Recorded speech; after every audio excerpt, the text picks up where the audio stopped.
Hello and welcome to Unsourced Wall. My name is Elvis, and as always, I'm your host. Alright, so I think we only have really one big news topic this week, which is that Cy Sperrier's X-Men comic has officially been announced. It's called Way of X, and it's this Nightcrawler ongoing, basically.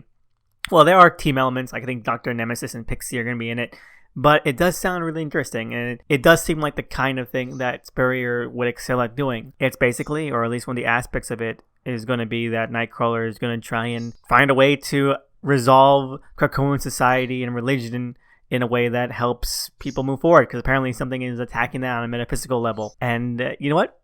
Awesome. I can't wait. I was always kind of worried about Cy Sperrier going to the X-Men line because it seemed like a pretty janky fit. I like some of the comics, but none of them really screams Spurrier to me. And this just kind of seems like a good fit. It's going to fit like a glove, hopefully. So fingers crossed for that, and I can't wait. Anyway, let's move on to what I read this week. First off, we have Sweet Tooth to Return number 3, which is another pretty decent issue, although a little more skinflint than the last. While the first two issues seemingly had a decent enough pace about themselves with regard to how it's approaching the mystery of the backgrounding of this series, and how and why Gus is even in the present day, this month's chapter kind of spins its wheels and kind of stalls at actually arriving at the obvious. Like, the payoff to this has already been really obvious with the second issue, as you learn more about the priorities of the human cult for why Gus has returned, but this leaves it all the way to the very end to even approach confirming it. And even then, confirming is a very strong word for what actually happens.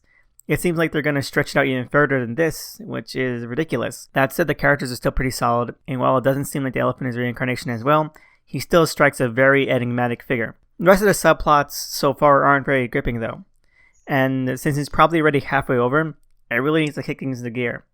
Overall, 2 thumbs middle, but there's still a lot of potential here, and I can't wait to see where number 4 brings us, and hopefully has this coalesce a lot more solidly. Next up, we have American Vampire 1976, number 4, and this is an issue where the cracks start to show a little bit. Like, I know that they only have about 9 issues to make it through this story, and they're trying to cover as much ground as possible. Last month's issue ends on 2 pretty impressive notes, and this issue just kind of bypasses them. We're still moving forward, but the lurching time between the issues is jarring and honestly very disorienting. I almost thought that I was missing an issue, that I maybe skipped over something by accident. It's that kind of thing, that kind of feeling. Or actually being an ongoing would have helped necessitate an actual issue, showing the connective context, instead of just jumping ahead and having some very janky backwards exposition. That said, the stakes are continuing to be raised, and Snyder at least fleshes out more of the world behind American Vampire in some really fun ways that, yes, does tie everything into the bicentennial, which does give it this great circular backbone, like I said in the first issue when I reviewed that, which I always love to see. It does get a little bit long in the tooth with how little it's leaving to the imagination, and how much it's just showing to the reader, but I guess that's practical given how it's already halfway done too, so a lot of the mystery and intrigue with the subplots, there's enough time for that. So, I guess you do have to weigh your, options here. Overall, 1 thumb up, 1 thumb down. And I really hope that now that we've gotten a better idea of the scope of this story, we can really start paying that off, because we're already halfway done. Next up, we have Immortal Hulk number 42, and this was definitely one of the most boring issues of the series so far. It feels really oddly disconnected and non-cohesive in how it approaches this leg of the narrative. There's a lot of things in this issue that feel like they should have been more impactful and have had more substantive payoff, but they just happen, and they happen so quickly and so almost off-screenly in their brevity that I kind of felt let down by all of it. Like, this is the end stretch, right? There's only 8 issues left. And this isn't really, building up to that kind of energy. And this is a weird issue in that there's a lot of context, a lot of forward momentum, a lot of story beats, but they're not done anyway excitingly. And you know what? That's a shame. This series should be way better than this by now. Overall, though, it was nice to see all kinds of things play out, getting to see some more development and turns in a plot that really do attempt to amp things up, but it's just not enough. Overall, 2 thumbs middle. Next up, we have Sword number 2. And this was a good issue. It's hampered a bit by some lip service to the King in Black event, but this has some really good buttressing by the fact that it's still setting things up. So it doesn't matter as much that everything is kind of up in the air, because nothing in the ongoing has been truly solidified yet. And so that loose nature to the story really helps. It helps keep you focused on the character beats that allow this ensemble cast to really come into their own and stand out as individuals against each other, which is something that the first issue had some very big problems with. It actually swings for the fences in this one more than I expected, and I still can't believe what it lobs to the reader in almost an aside joke or gag. It makes me really excited for where the series is going. It's just how it's tipping its hat so early on. And you know what? It's really fun. I'm still kind of up in the air about the characters so far. But at the very least, the writers and the creative team are really trying to make them, well, personable and memorable. And if nothing else, that's at least something that is working on some level. So overall, one thumb up, one thumb middle, and I can't wait to see where this plot goes because it's really staking its claim to a big chunk of the new X-Men line mythos. So I'm excited. And finally, we have Marauders number 17, which was, a decent issue. I liked how they gave Lockheed's separate caregiver some closure. That was really nice. I was surprised. That was probably one of my favorite little subplots of the previous arc. And it was nice to see that actually get some tethering, which I wasn't expecting. I was actually expecting them to just sort of move past that. So it really does give the series this nice, personable, and wholesome and satisfying nature to it. I'm just not really interested in where the arc itself is going. It feels like we're retreading old ground that was already kind of perfectly capped off already. This whole revenge on the Hellfire Club, revenge on the Shaws kind of thing. But I'll wait and see where it goes.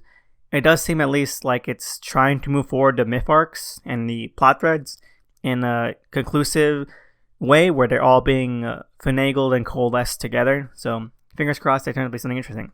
Overall, 2 thumbs middle. And actually, for real finally, because I totally forgot this came out, and so I'm sticking this on at the end of this, we have The Wrong Earth, Volume 2, Night and Day number 1. And if you don't remember, The Wrong Earth was a series that came out in 2019, and it was basically, the idea was you have this gritty Dark Age universe and this Silver Age happy-go-lucky universe, and their superhero equivalents, which are Batman kind of parodies, flip.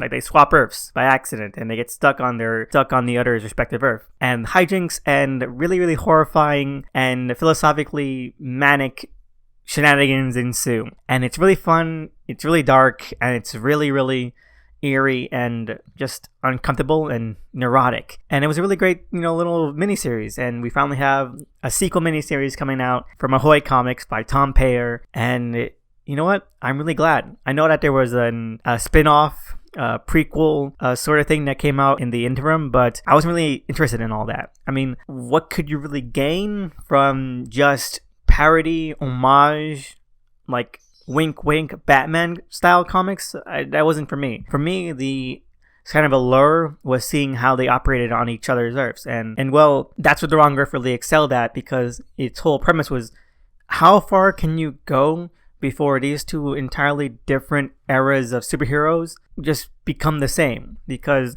you had the dark and gritty, Dark Age Batman just sort of trying to play along with the Silver Age antics, but also just really being menacing and really just also slyly hiding his own fatal and honestly really, really torturous methods underneath all that.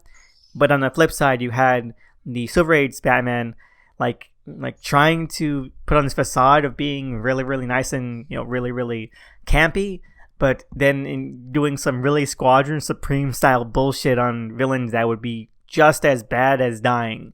And it's all really, really horrifying in that kind of way. And it's really exciting and enticing and engaging to read. Now, Night and Day is just sort of it jumps ahead a year. And I have to say, it really does reel that back. You have the happy-go-lucky, campy Batman. His name is Dragonfly Man, but it's better to just say Batman because that's what it's meant to be.